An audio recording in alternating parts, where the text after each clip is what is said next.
Dos 12,5 millóns de euros dos fondos EDUSI que a Unión Europea concedeu a Pontevedra, o Concello xa ten executados e certificados o 57%. O Goberno local non agocha a súa satisfacción, máis aínda comparando o dato coa media do Estado, que se sitúa por debaixo do 10%. Estamos verdadeiramente satisfeitos co traballo que se está facendo porque temos un nivel de execución moi alto en comparación do resto do Estado, non? De feito, nos temos executados, eso para nós vamos a dicir que son certificados, un 57% dos fondos EDUSI.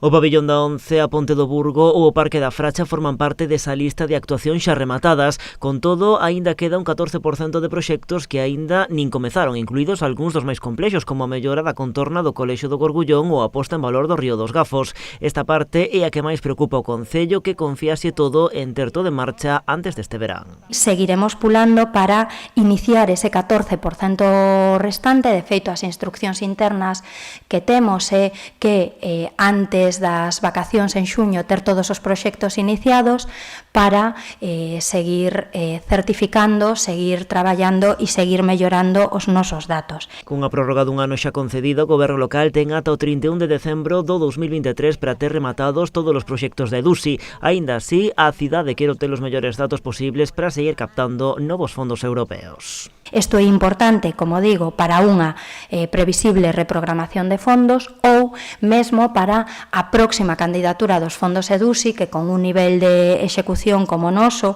e esperamos ser do 100%, ou, en caso de que veñan máis fondos, superar as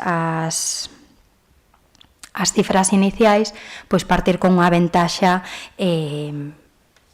inicial que permita a captación de máis fondos. Unha boa base en Adegulías que tamén serviría de punto de partida para a captación de fondos de outros programas europeos como os Next Generation.